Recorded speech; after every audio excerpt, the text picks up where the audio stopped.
Well, thanks for joining TJ and I today. We're super excited to welcome Dr. Adriana Popescu to join us in a conversation about how to stay sane during these insane times.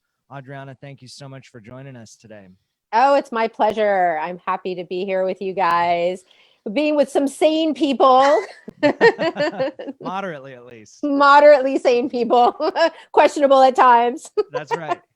And just for viewers that are joining us who don't know, Adriana was a big part of the Conscious Recovery Workbook. Do you want to share a little bit about that?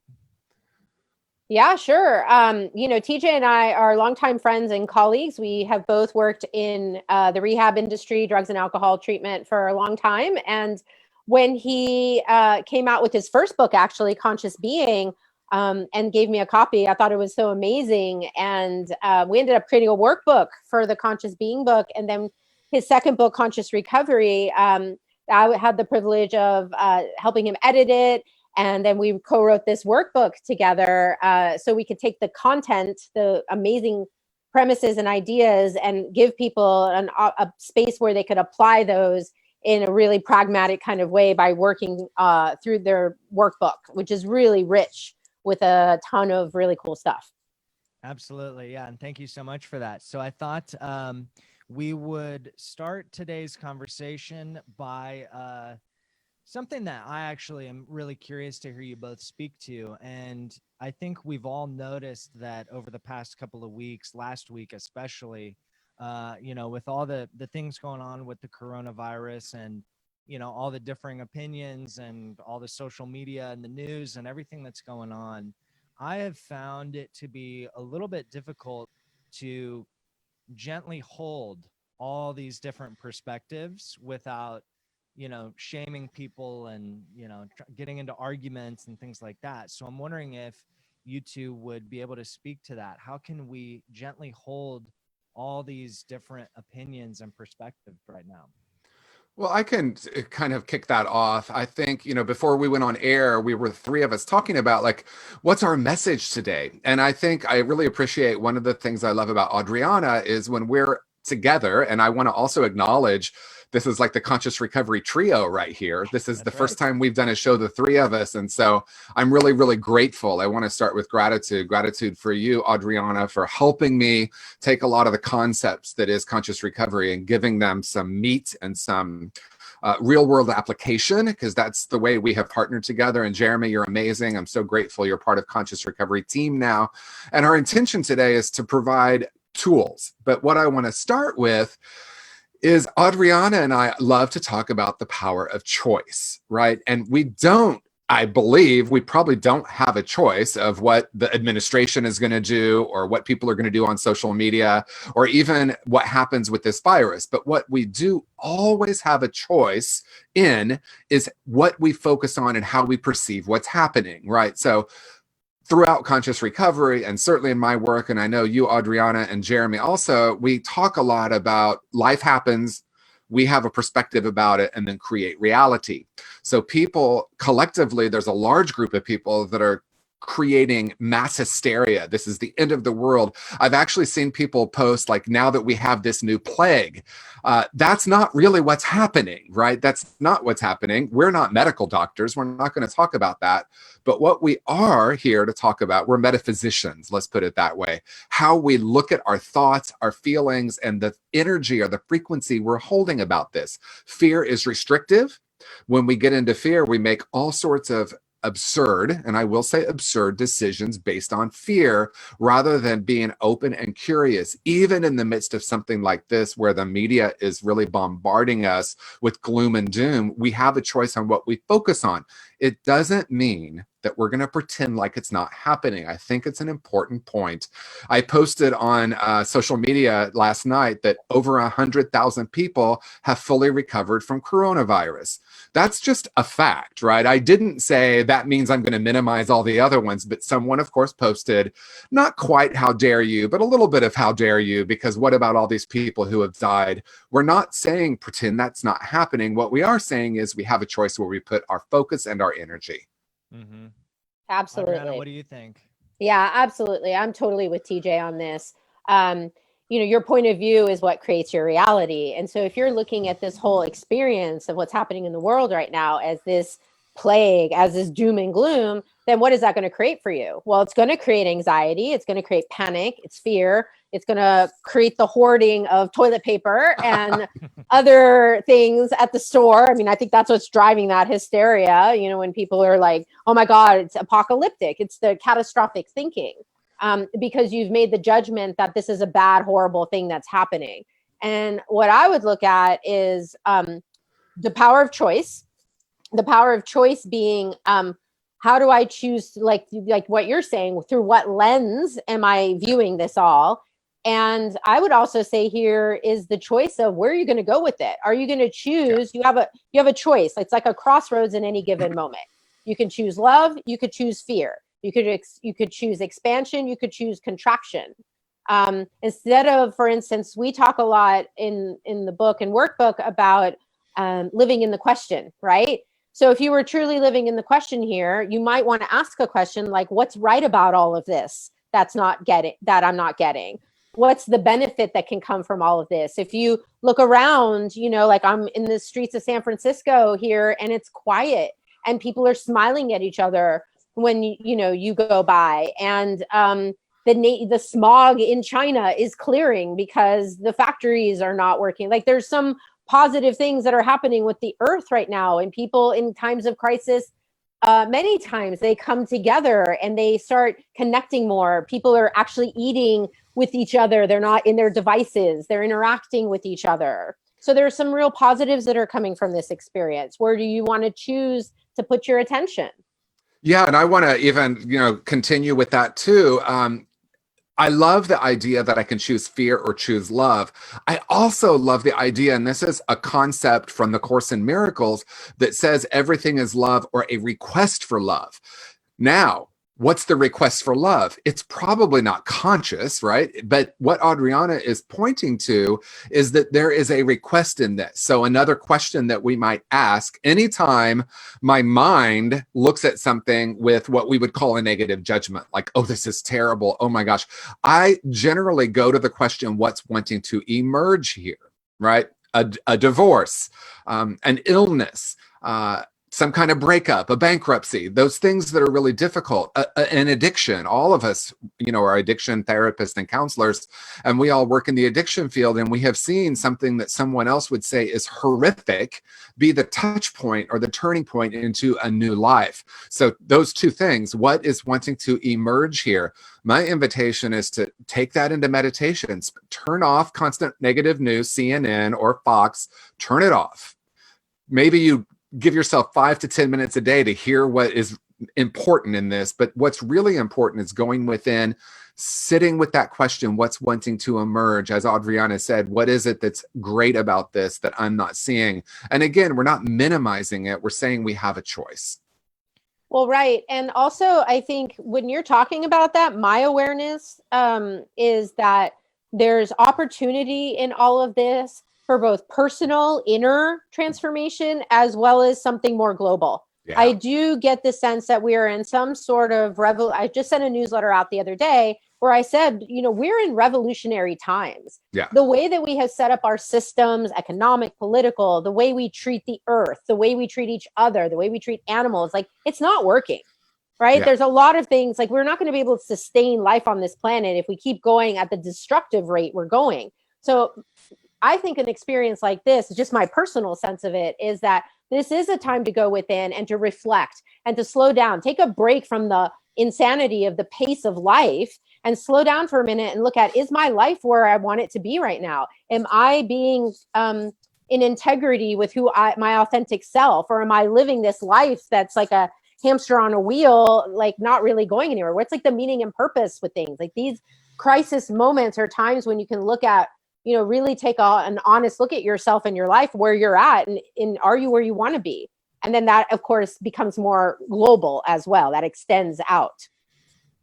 Yeah, I couldn't agree more with what both of you are saying. I know for me, I'm also a really big proponent of perception and altering my perception and noticing how I'm perceiving things, and then paying attention to what I do with those perceptions. And one of the things that's been really obvious to me is this sense of gratitude that I have the things that I have, both personally, both internally and externally. It's this sense of gratitude. And I think through that lens, I can be more understanding and compassionate towards people who potentially have less, either externally or internally. So for me, because it is a challenge when there are things being said on the news and on the internet that fundamentally any of us disagree with. And I think that because we have such a vast array of mediums to communicate now, there's just all these opinions and everyone's arguing. And so for me, what I try to do to accept and recognize other people's perspectives is just understand that I am very grateful to have what I have, both through my inner work and my external work. And that puts me in a position to where I can be more empathetic to what other people are feeling. And so, TJ, I'm curious to hear what you have on that. Yeah, I mean, gratitude is something that we talk a lot about. And in conscious recovery, we talk about gratitude from different levels of consciousness, right? Starting with grateful for, right? Gratitude list. We know that's a powerful spiritual tool, a powerful recovery tool. And a lot of times just shifting into what I can be grateful for in the midst of something is powerful. But what you're speaking to is actually much deeper. And that is, can I actually tap into the frequency of gratitude and be that frequency in the world? Because one thing that is called in the midst of all of this that looks like chaos or looks like destruction, as Adriana said, old systems are breaking down. As we wake up more and more, old systems break down. And the way we have been doing things in so many ways hasn't been working. And so being the frequency of gratitude in the midst of this actually has a profound effect on consciousness itself. I got a text from someone, a friend of mine, a colleague, and she just texted me simply, "Thank you for your daily quotes. I'm so grateful to get a piece of sanity first thing in the morning," right? So there are a lot of us that recognize, yes, this is happening, but it's not happening necessarily in the way it's being portrayed. And again, the piece that you spoke to that I really want to dive into a little bit is the opinionating. Yes. When I am not able or willing to go within and be accountable, look at your baby. When I'm not willing to be accountable, and then our animals, right? They teach us about unconditional love. It's always an opportunity, right? We see this little angel walk onto the screen. When I'm not willing or able to sit with what I'm actually experiencing, it feels easier to opinionate or to externalize. And it seems easier to go into stories of good, bad, right, wrong. And it's easy during this, right? Because as Jeremy said, if I look at any segment of news or any post, my mind is going to agree or disagree or judge. It's just what the mind does. But the thing is, when I really understand that I have thoughts, but I'm not my thoughts, it's a complete game changer. And, the spiritual masters have been saying that for thousands of years, but this is the opportunity because, I like pleasant thoughts. Those are fun. I don't want to necessarily recognize those aren't who I am. But what about my judgments? What about my fear? Can I move into a place where I recognize there's a deeper reality within me that is beyond my thoughts? And once I start playing with that, everything changes. Absolutely. Adriana, what do you think about that? Do you have any practical takeaways for people who might be very opinionated and how they could better hold perceptions of others? Sure. Well, I would look at what's your intention with that, by holding, when you talk about judgment, usually it comes down to a very simple right and wrong or good or bad. Mm-hmm. So if I'm being very strongly opinionated about something, and I'm really adamant about it, it seems to me that I'm trying to prove something. I'm trying to prove that I'm right and that my point of view is correct and yours is wrong. That's the fundamental problem. TJ has heard me say this a million times. I always talk about how judgment is the greatest source of human suffering. For millennia, we've been doing this thing of trying to prove that we're right and the other person is wrong. It's the basis of wars, of struggles, of conflict in relationships. All of that comes from that. So what is your agenda there? You're trying to prove someone else wrong. Where is that going to get us? Like, really play that tape through. Where does that get us? It creates more struggling and strife. I think it's interesting that my cat Wookie just just decided to show up and sit here next to me, because what does he know? Animals don't do judgment. Right. Nature doesn't do judgment. The trees don't try to prove who's right and wrong. So I would look at that. It's a human construct. It's an invention, and it's an invention of the ego. TJ, you talked about how I am greater than my thoughts and feelings. Yes, you're saying that I, as a being, as a spirit, as an infinite being, go beyond my mind, my thoughts, my feelings, my personality, my ego.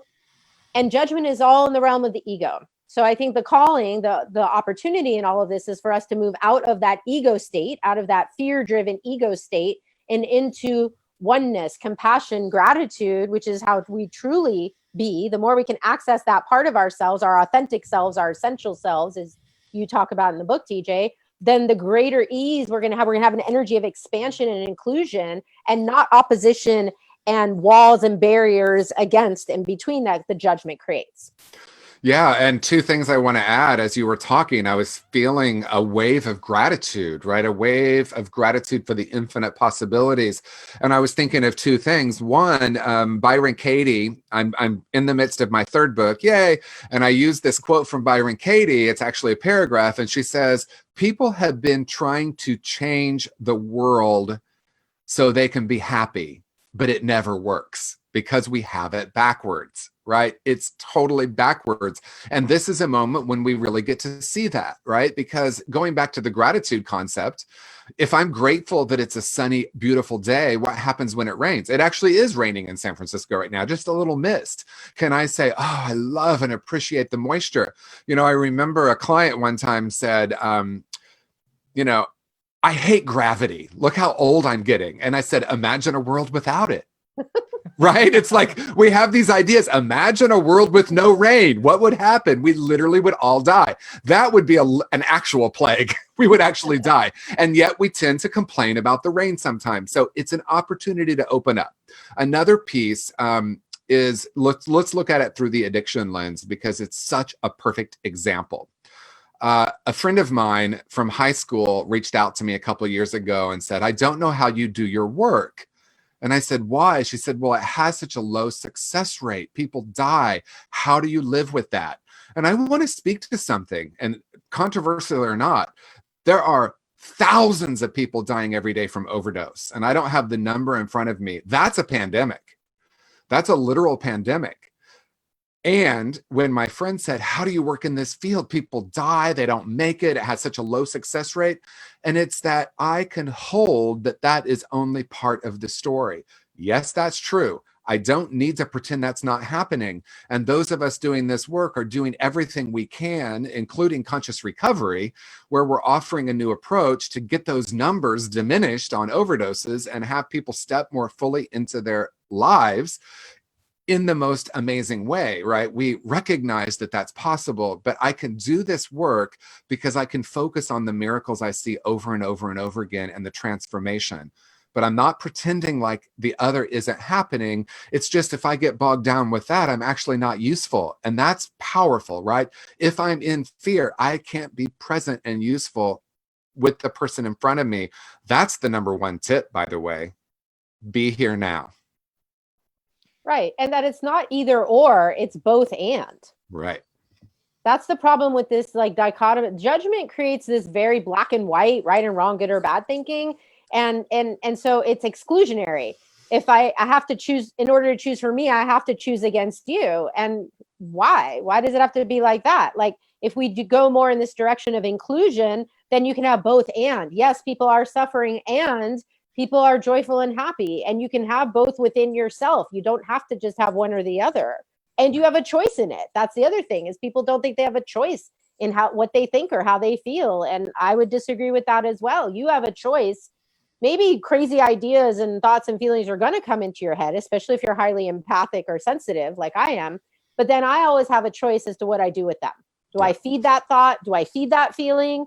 Do I feed that negativity? Or do I choose to acknowledge, yes, it's there, and other things are there too. Other energies are also there.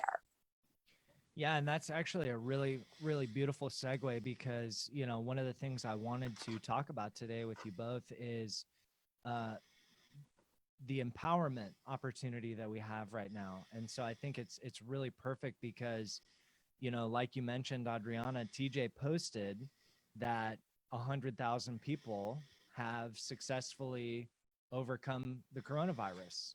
And I looked at the post, and almost immediately he's met with a little bit of contention. And I think that's a perfect example of what you're describing, where right now we're kind of in this consciousness of this or that.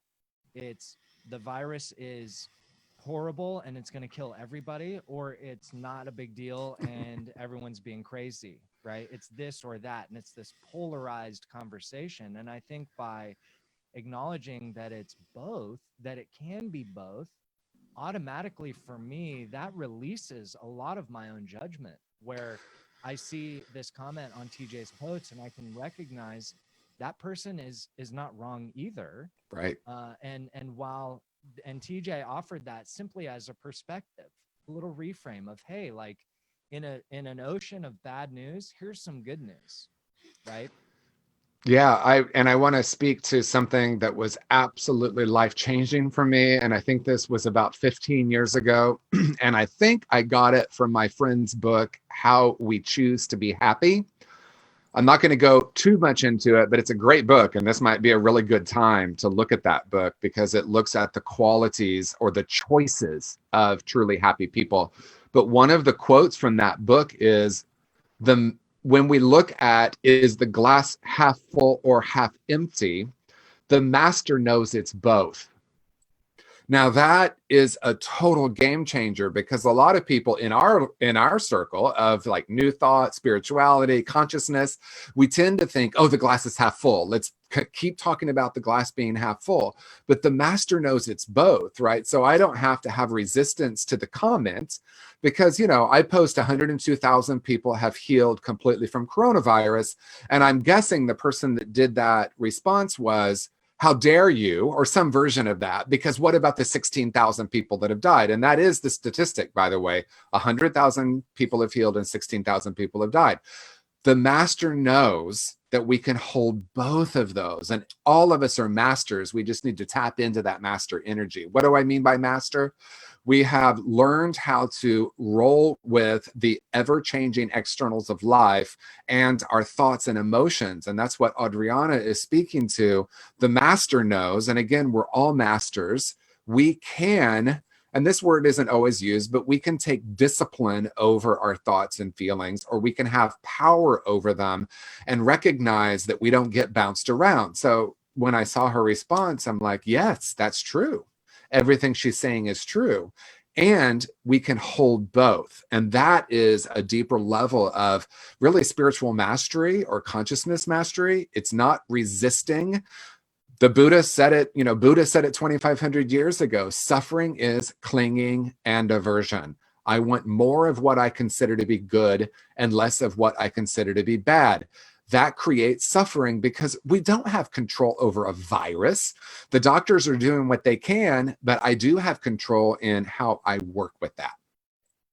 Well, right. And we also, it's so interesting to me that people are getting so fixated on the death part of this, because the reality is we're all going to die. Like, that's inevitable. At some point, we do all have this thing that's going to happen, and we also do lose people we love. This is a normal part of life. And so I guess if I were faced with that kind of comment, if it was someone I was working with in a group or in my private practice, I might be like, so what does death mean to you? The Right. idea of death, what does that bring up for you? Because one of the things that is happening right now, and here I am in my psychologist hat now, one of the things that is happening right now is that people are getting re-traumatized. Yeah. There is this energy of fear.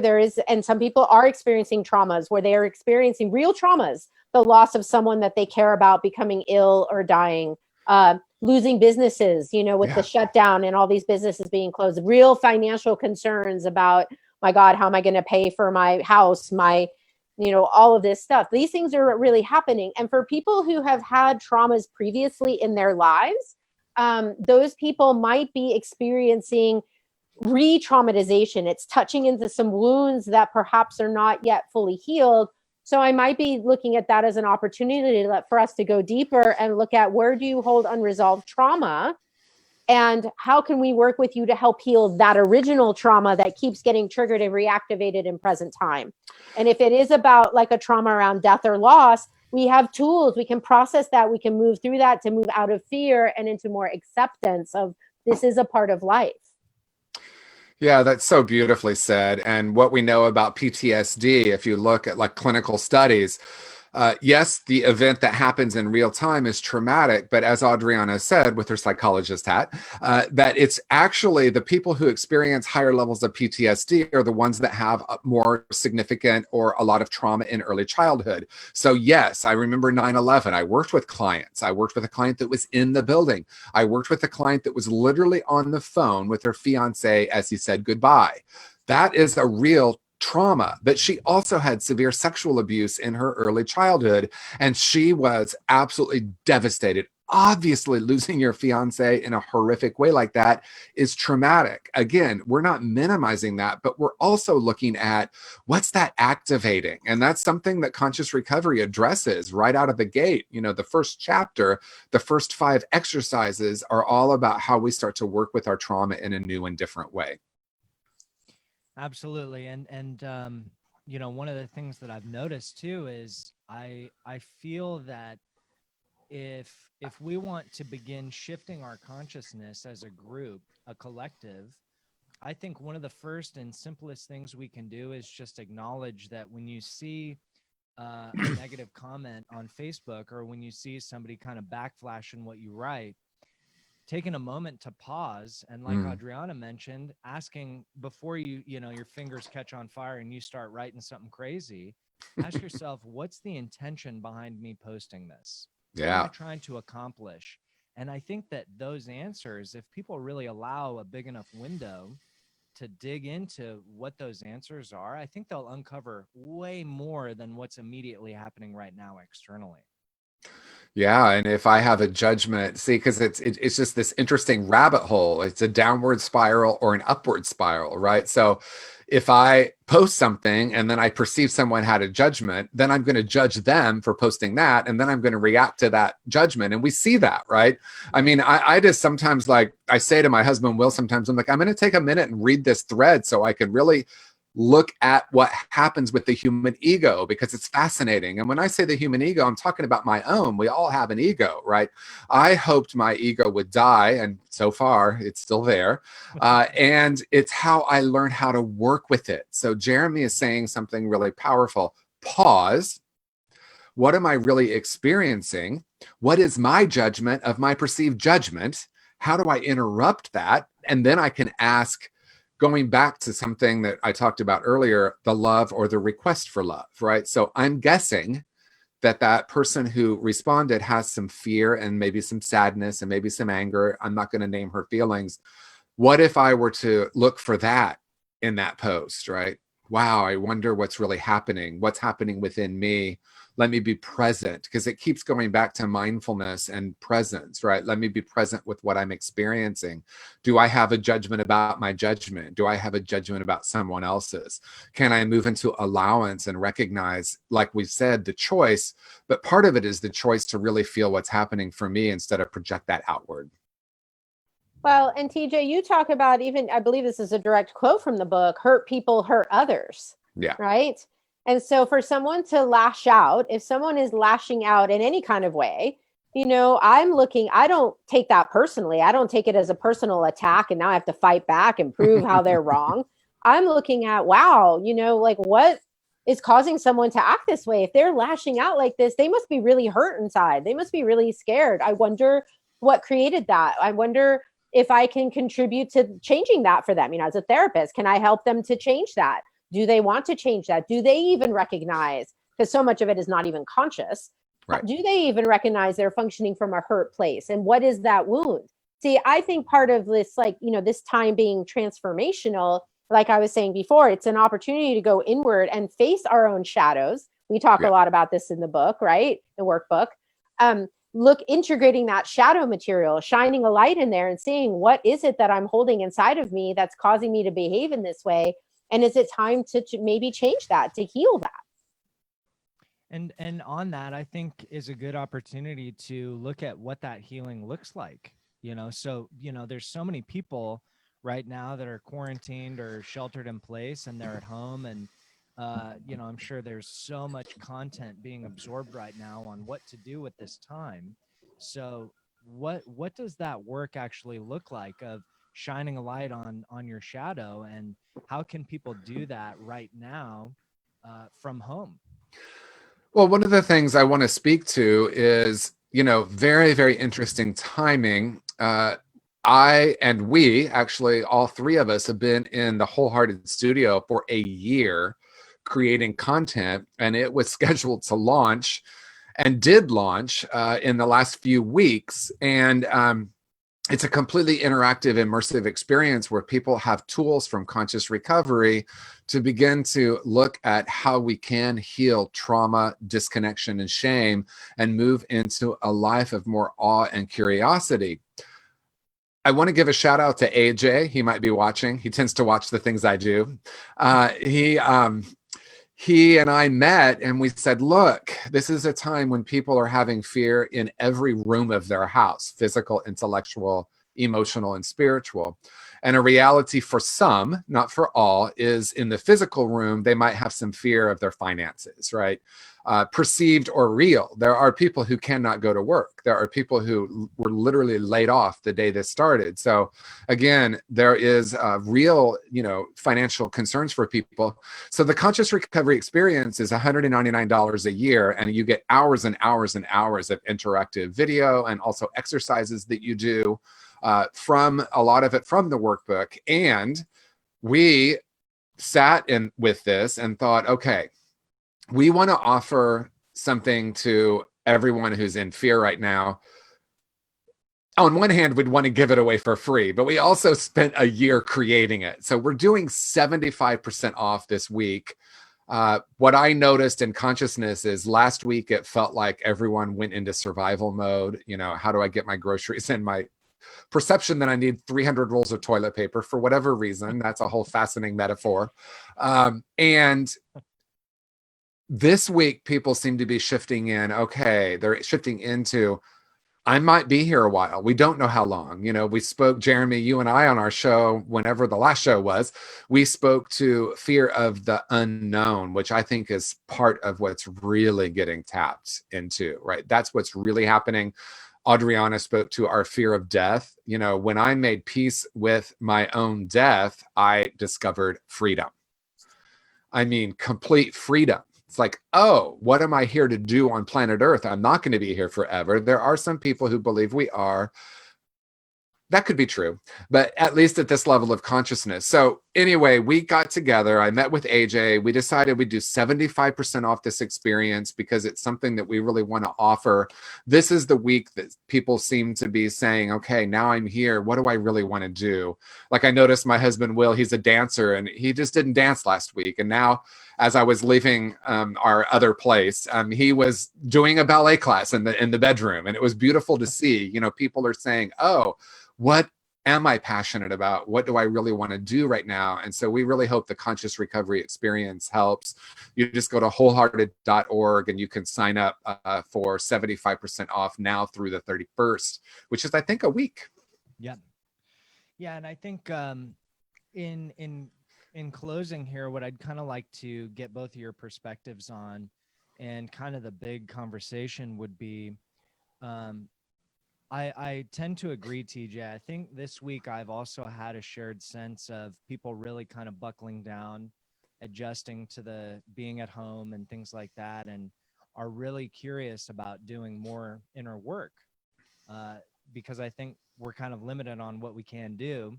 So now it's like, okay, well, let's work on ourselves, right? Yeah. So I just want to add the Conscious Recovery Experience. I mean, we're offering it for $50. And this is something that we have poured hours into, and I'm really excited to be able to offer it to people now more than ever. But in shifting the conversation, one of the things I really wanted to dig into is, right before we jumped on the air, I don't remember which one of you said it, but it was that consciousness is more contagious than a virus. Yeah, and that's my friend Joan Stedman said that at Agape Bay Area, which is my spiritual community I'm involved with. I'm the founder of, actually, still involved because I love them. She said that on Sunday when we were doing it remotely, of course, but there were like 70 people on Zoom. That was a trip. Wow. And there's some funny things on the internet too. So Google that. Yeah, there's some funny things right now about Zoom meetings and people learning how to use Zoom. It's hilarious. One of my friends is like, this is a time for humor as well. That's one of the ways human beings work with, times of uncertainty. Where was I going? The question. Yes. Okay. So Joan said something that I think is so powerful, which Jeremy just said, and that is consciousness is more contagious than any virus. Now, what does that mean? That means we actually, as we shift our own consciousness, and what do we mean by consciousness? It's the ability to perceive, right? There's a lot of different definitions. What we're talking about here is human consciousness and how I expand to see a bigger picture and a greater reality, a deeper truth about myself than my sense of brokenness. The world is broken. I'm broken. Having this trauma reactivated, we recognize that we have the ability to shift our consciousness, and that is actually contagious because we feel it. Adriana spoke to those of us who are empathic. We can pick up on the energy field. And so as we do our own inner work, our own meditation work, our own conversations like this, we begin to expand, and that becomes even more contagious than the actual virus. Yeah, actually, if it's okay with you guys, on the topic of expansion, I would love to leave people with a practical tool that actually it's an experiential thing of expanding out. Would that be okay to do with you guys? It might take just a couple of music. Okay. Yeah. So I really invite the audience to go with us on this. I'm going to sort of do it a little meditatively, like a visualization. So you can close your eyes if you feel okay doing that. And just take a moment to check in with yourself, like kind of take the pulse, if you will, of like how you're feeling right now. Notice what this conversation has brought up for you. How do you feel in your body, in your mind, your emotions, and your spirit, the 4 rooms, right? Just kind of get a sense for that. And now expand your energy field out in all directions. In other words, and now allowing yourself to get as big as the room that you're in. And then let yourself get even bigger until you're as big as the entire building you're in. And then keep extending out in all directions, including down into the earth and up into the sky, until you're as big as the entire city that you're in.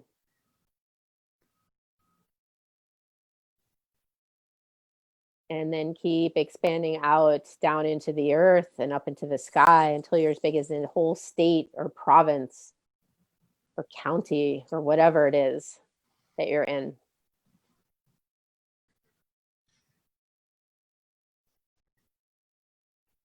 And then keep expanding out bigger and bigger until you're as big as your entire country.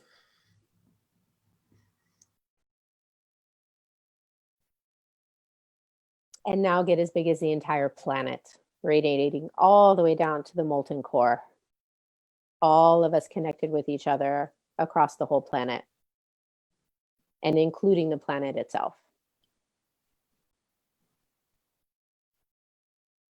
And from there, we keep expanding out, getting even bigger out into our solar system and past the sun and past all the other planets,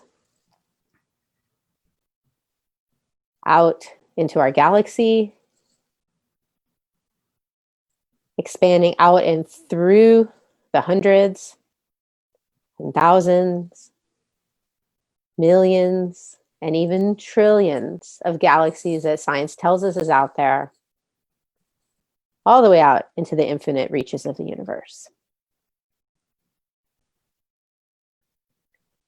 This is the space that we be as the infinite beings we truly be. Beyond all ego, beyond thoughts, beyond emotions, beyond fear. From this space, I would invite you to look into the 4 rooms. Notice what you experience physically, intellectually, emotionally, and spiritually.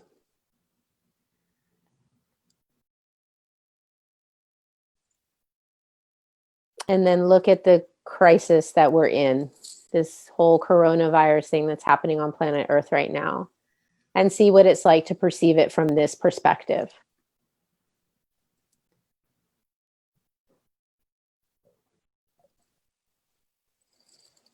And this is a space that you can choose. This is a space that is available to you in any given moment. So I would invite you, as you come back to the room that you're in, as you feel back in your body, you know, and even gently, whenever you're ready, you can open your eyes. It's like, how can you maintain that space of expansion and awareness while also functioning in this material reality, in this time and place, in this moment? What would it be like to be more this space with everything? Beautiful. Beautiful. Thank you so much for that. TJ, you have any final thoughts that you want to share? Yeah, that was awesome. That was a really great exercise. Yeah, beautiful, Adriana. Thank you. And that's something that I've experienced with you before at retreats we facilitated, and it's really powerful to remember that we are infinite beings in a, you know, perceived finite reality. My friend Michael Beckwith says we are not we're not spiritual beings having a human experience. We're spiritual beings having a human incarnation. And I say it slightly differently, and that is we are spiritual beings having a spiritual experience, right? So we are on this planet right now to be the light workers, right? And that is actually very practical. That's not out there at all. We recognize all science is pointing to this, spirituality is pointing to this, that we have the ability to heal the planet and heal each other through consciousness. So my closing thoughts and some very, very simple tips are: 1, as Jeremy said, pause, reflect on what you're actually experiencing. See if you can check in with yourself in the 4 rooms. What's happening physically, intellectually, emotionally, and spiritually? Can I be present with that through the lens of self-compassion? Can I recognize that during times like this, wounds are getting touched? That's the great news. When our wounds get touched, they're getting touched for our healing. And as we heal individually, we heal collectively. That's the contagion of consciousness. That's how the planet begins to shift into a new paradigm. That's what I see happening. And from this expanded state that Adriana so beautifully took us into, that's how we can see the bigger picture and recognize that we're not actually passive observers of this. We're actually participants in this. So we can observe it, but we can observe it from this expanded state, and we can be in the world but not of it, right? That's a spiritual truth from 2,000 years ago. Can I be in this world and not of it? What does that mean? Just like I have thoughts, I'm not my thoughts. There are experiences happening in the world, but that's not the ultimate truth of who and what I am. Beautiful, beautiful. Well, thank you guys both so much. Before we sign off, Adriana, do you want to plug where people could find you? Sure. You sessions digitally or anything like that? Yeah, I mean, for me, it's business as usual. Yes, I'm still seeing people in my private practice. I'm still working up at the rehab. You can find me at adrianapopescu.org. That's my website. I also have social media. I'm all over, Facebook, Instagram, Twitter. I've got all that going as well. We can put a link in the comments section. Excellent. TJ, what about you? Any plugs before we sign off? Well, I just want to encourage people to go to wholehearted.org, look at Wholehearted's YouTube channel. The intention is to offer as much free content as possible. When I talked to AJ, the owner, he said they are literally editing around the clock right now, preparing things for people. I have the distinct honor of being featured along with Brene Brown, Gabor Mate, Mark Lundholm, and he's putting a lot of free content out there and doing some pretty deep discounts on the courses. So wholehearted.org and of course, tjwoodward.com. Excellent. All right. Well, thank you both so much. And everybody that's tuned in right now, thanks for watching. And if you need any of us to support you through this time or have any feedback, please get in touch with us. And TJ and I are going to go live again on Thursday with another guest. So I'm excited for that. And Adriana, thanks again so much for being here. Thanks so much for having me, you guys. Thank All right, you. bye, guys.